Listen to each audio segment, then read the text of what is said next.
Exercise का weight loss में कितना रोल है, आइए समझने की कोशिश करते हैं। क्योंकि काफी सारे लोगों को लगता है कि एक्सरसाइज करने से ही वेट लॉस होता है। सबसे पहले जो रोल है जो हमारे वेट लॉस में मदद करता है वो है बीएमआर, मतलब बेसल मेटाबॉलिक रेट। बीएमआर क्या है? तो जब हम कुछ नहीं करते हैं, बैठे रहते हैं, आपकी बॉडी रेस्ट पर होती है, तब भी आपकी बॉडी एनर्जी यूटिलाइज करती है। किस लिए? ब्रीथिंग के लिए, ब्लड सर्कुलेशन के लिए, hormone production, body temperature maintain आदि सारे काम के लिए।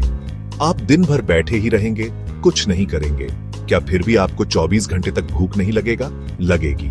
तो फिर वो सारा खाना कहां चला गया? तो वो सारा खाना इन सब प्रक्रिया को चलाने में यूटिलाइज हो जाता है, जिसे हम बीएमआर कह रहे हैं। तो बीएमआर का रोल हमारे वेट लॉस में 60% होता है। दूसरा होता है नीट, मतलब नॉन एक्सरसाइज ऑटोमेटिक थर्मोजेनेसिस।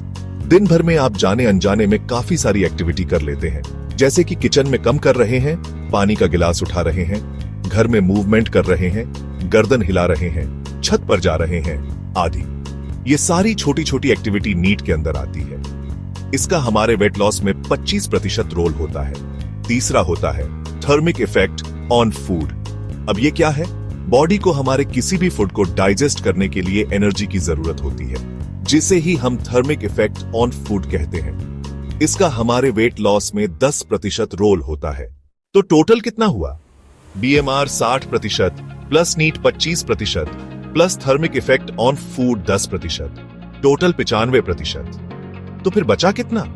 5%। तो ये बचा हुआ 5% रोल जो है वो है हमारे एक्सरसाइज का, जिसपे कुछ लोग हद से ज्यादा फोकस करते हैं। तो अगर हम 5% वाली चीज पे फोकस करेंगे तो रिजल्ट भी हमें 5% ही मिलेगा। इसलिए ढंग की डाइट बनाइए, किसी कोच को हायर कीजिए, अपने मेटाबॉलिज्म को बूस्ट करने के लिए कम कीजिए और हेल्दी और इफेक्टिव वे पे अपना वेट लॉस कीजिए।